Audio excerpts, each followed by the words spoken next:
শীতের সন্ধ্যেতে কিছু মুখরোচক খাবার খেতে ইচ্ছা করছে, কিন্তু কি করে খাবে বুঝতে পারছো না।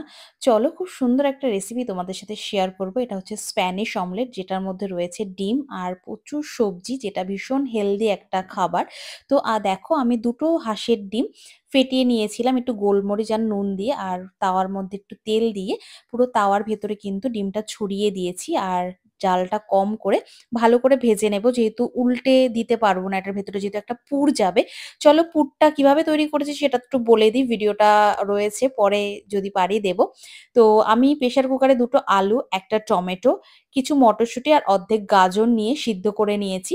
80% মতো সিদ্ধ করতে হবে এবং সেটাকে নামিয়ে ছোট ছোট করে টুকরো করতে হবে। সেগুলো কিন্তু একসাথে মেখে নেব না, ছোট ছোট টুকরো করে অল্প একটু কড়াইতে তেল দিয়ে তার মধ্যে একটা বড় সাইজের পেঁয়াজ কুচি করে হালকা ব্রাউন কালার করেও ভাজবো না, হালকা একটু কালার আসলে সেরকম করেই ভেজে নিয়ে সমস্ত সবজিগুলো দিয়ে ভালো করে নেড়েচেড়ে একটু নুন দিয়ে রেডি করে নেব। আর নামানোর আগে একটু কুচি কুচি করে রাখা ক্যাপসিকাম আর একটু লেবুর রস আর গোলমরিচ দিয়ে নামিয়ে নেব। দেখতে পাচ্ছ সবজিটা এত সুন্দর, সবজিটা শুধু খেতেও ভীষণ ভালো লাগে।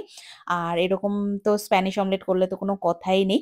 জাস্ট দেখতে পাচ্ছ এরকম ডিমটা যখন হয়ে যাবে হালকা করে উল্টে দেবো যাতে ভেঙে না যায়, এটা খেয়াল রাখতে হবে। এর জন্য সবসময় তোমরা ডাবল ডিম ইউজ করবে, সিঙ্গেল ডিমে কিন্তু ভেঙে যাবে। আর সিঙ্গেল ডিমে কিন্তু টেস্টটাও পাবে না প্রপার। তো এরকম একটা বড় সাইজের তাওয়াই নেবে যাতে সুন্দর করে করা যায়। তো এটা কিন্তু কুকড হয়ে গেছে, দেখো সুন্দরভাবে একটা প্লেটিং করে নেব।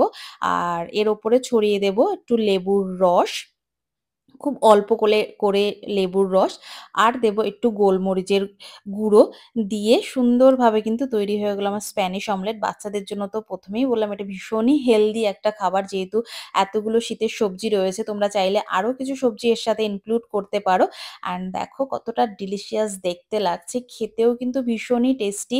বাড়িতে যদি কোনো গেস্ট আসে হঠাৎ করে, কি তৈরি করে দেবে চটপট, এরকম একটা নতুন রেসিপি যদি তাদের সামনে প্রেজেন্ট করো তাদেরও ভীষণ ভালো লাগবে। আর নিজের জন্য তো চটজলদি খুব হেলদি টেস্টি খাবার এটা হয়ে যাবে। চলো, কেমন লাগলো রেসিপিটা অবশ্যই জানিও। টাটা।